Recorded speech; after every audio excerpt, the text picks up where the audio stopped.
aha njyewe ndumiwe nawe uzumirwa.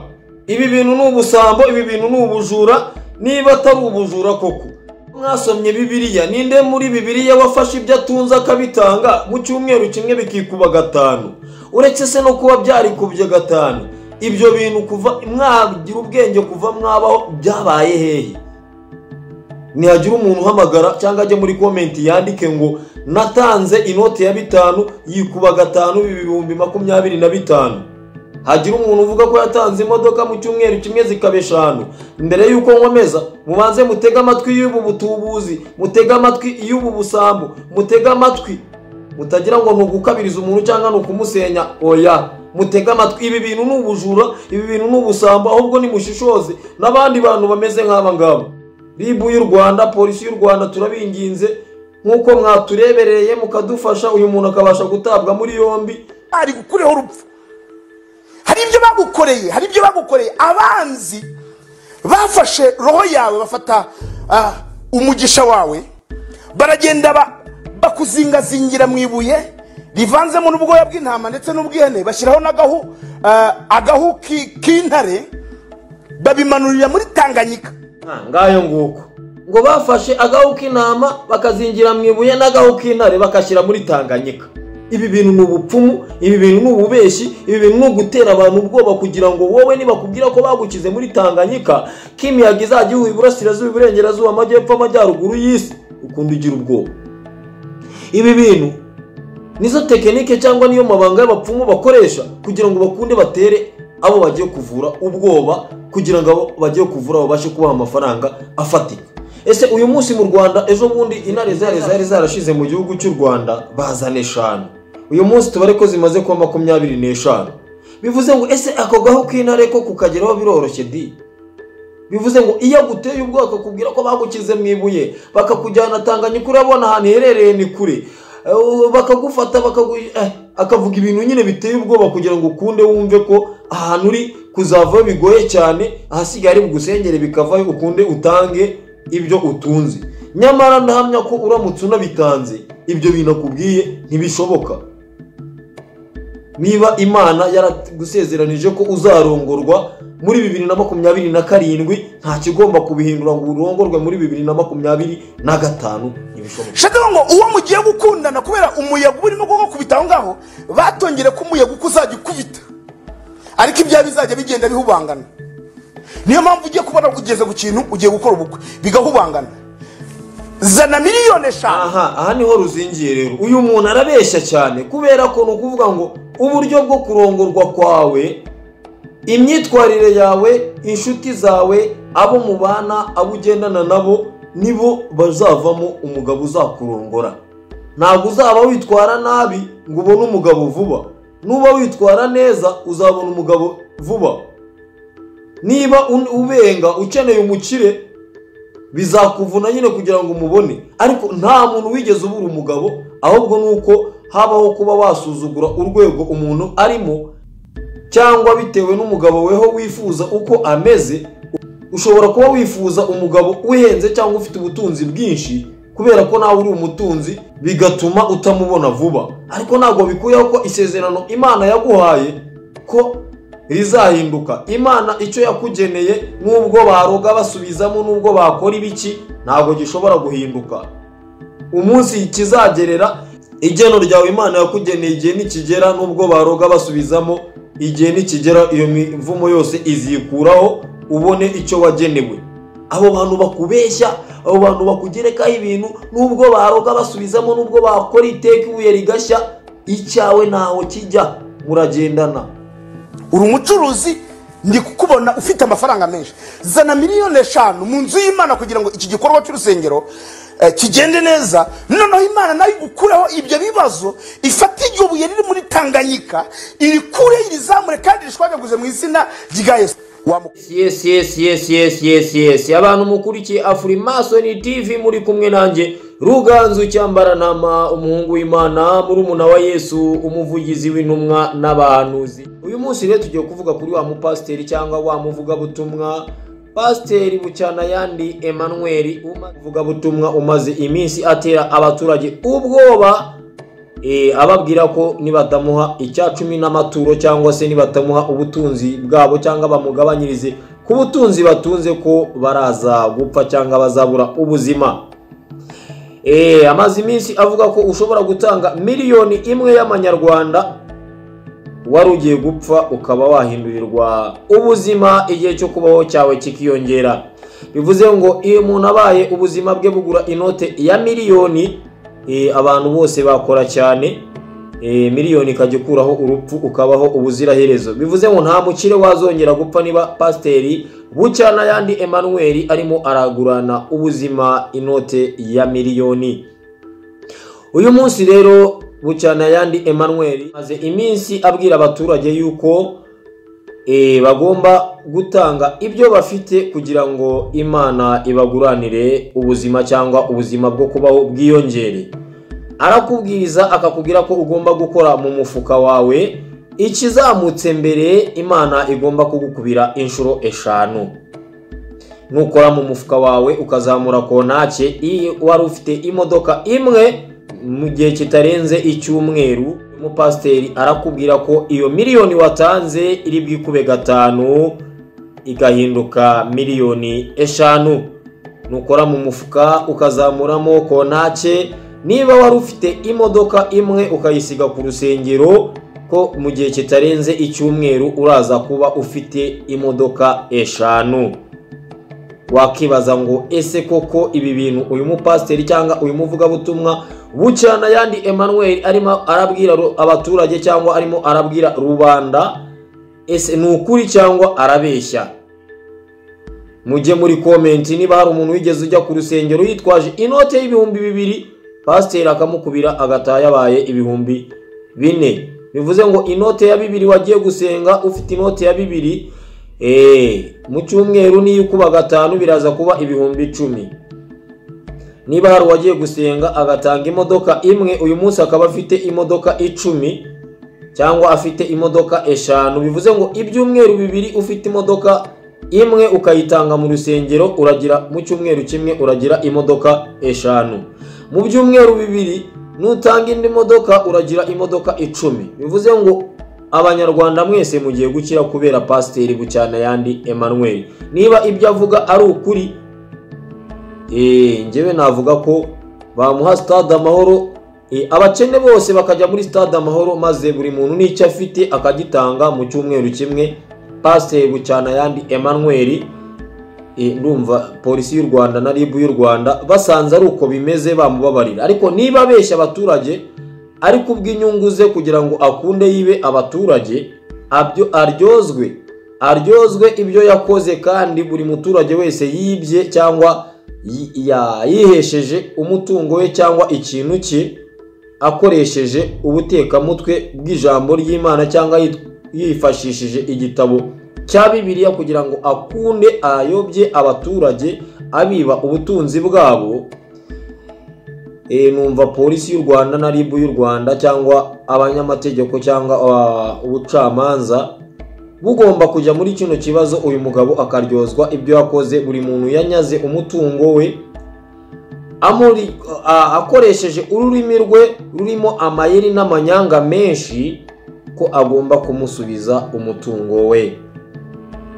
Uyu mugabo Bucyana Emmanuel avuga ko inoti ya miliyoni koko yahindura ubuzima. Ariko se koko izi nyigisho ni ukuri cyangwa ni ukuvangirwa cyangwa ni ukugira ngo akunde abigitangaza yamamare nk'abandi ba pasiteri mugiye muzi bagiye bakomera cyane?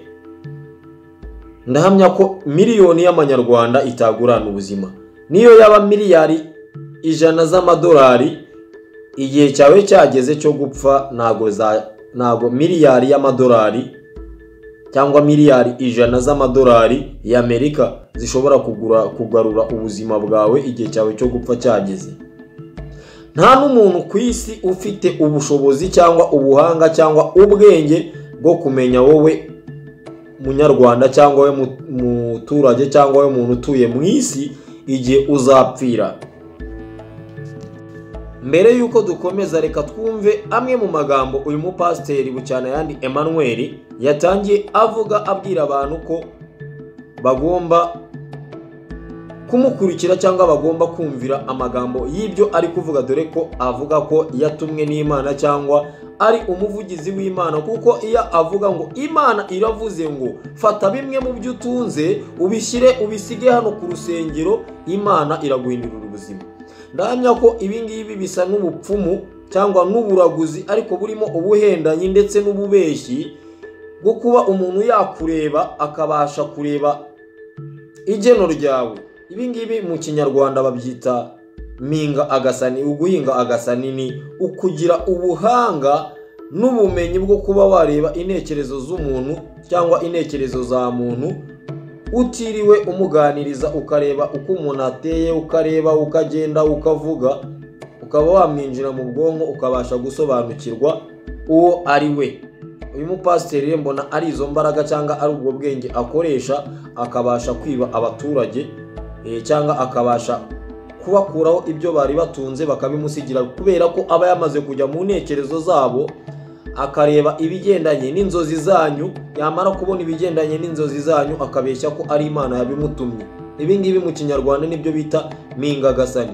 Minga gasani ni uburyo umuntu aba mu isanzure, n'uburyo avugana n'imbaraga zitagaragara, cyangwa n'uburyo yinjira muri wowe ubwawe akabasha kugukuramo ibyo utabashije kumubwira. Noneho yabivuga, yakubwira ibyo utekereza cyangwa ubuzima urimo aka kanya, bigatuma wikuraho ibyo wari ufite ukabimuhereza, kubera ko aba yamaze kumva ko aba yamaze kukumenya wowe ubwawe. Hari abandi bapasiteri benshi bakoresha ubwo buhanga mu buryo bw'indonke cyangwa mu buryo bwo kugira ngo bakunde bigwizeho imitungo, ariko bakabeshyira Imana ko ariyo yabatumye, ariko ni ukubeshya. Nta muntu uzi igihe uzapfira, nta muntu wahereza imodoka imwe nonaha ngo ejo ihinduke imodoka ebyiri utakoze. Wa mukobwa we, hari ibyo ndimo kukubonaho, ndimo kukubonaho inzingo cyane zikomeye zituma umaze igihe kinini udashaka. Ntabwo nkuzi, nibo bwa mbere ubonanye nanjye. Ufite amafaranga menshi ariko ntacyo kumariye, ndetse uhorana amarira. Ujya wifuza ngo ninde musore nabona ngo muhe amafaranga andongore antware.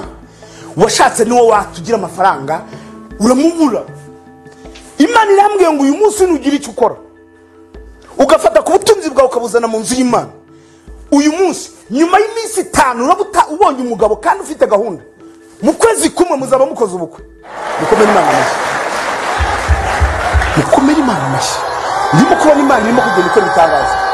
Mukanya nitumara gusoza, mpamvu y'ibi byo noneho y'abakobwa bagira ubwoba bwo kugumirwa cyangwa igihe kinini cyane badafite abakunzi. Murabizi ko iyo umukobwa arengeje imyaka 25 atangira kwiheba ko agumiwe cyangwa abuze umugabo.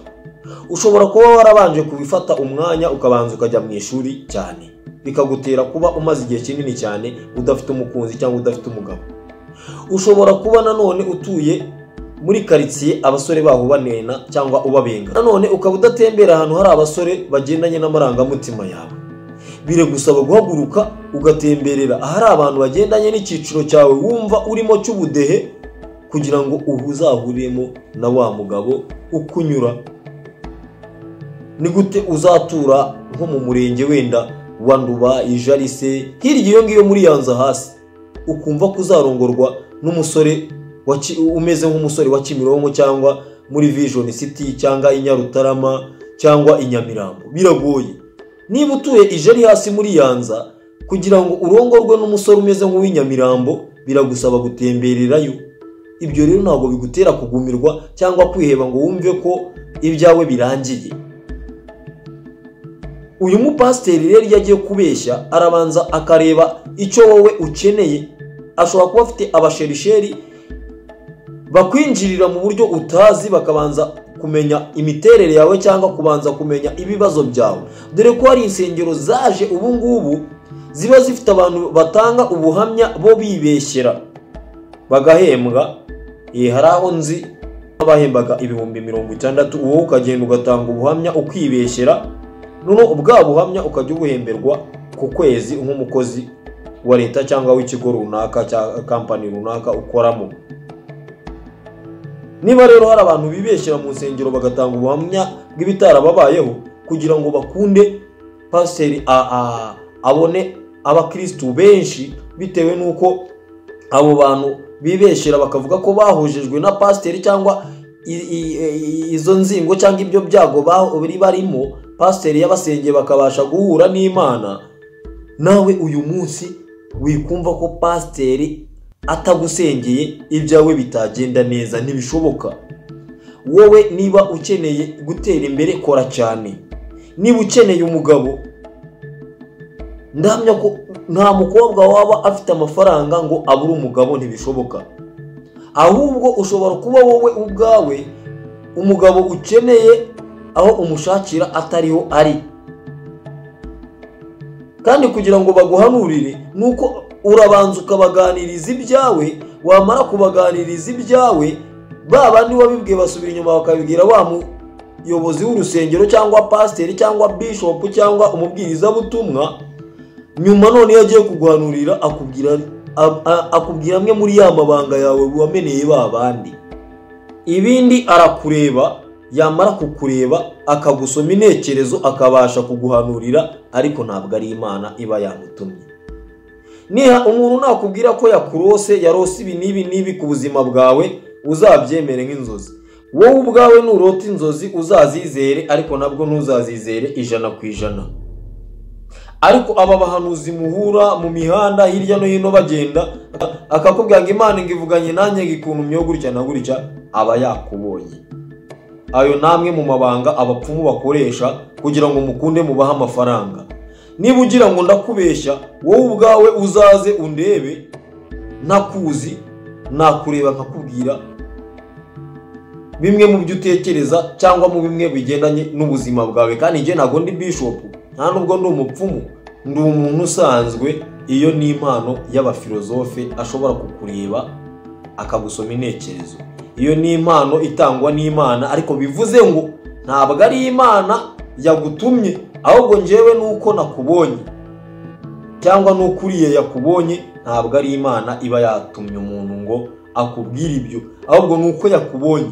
Uko akubonye akabikubwira, none mu nsengero babigize iturufu, babikoramo ubujura, biba abantu. N'abapfumu iyo mpano barayifite, bayikoresha nk'iturufu yo kugira ngo bakunde bibe abantu.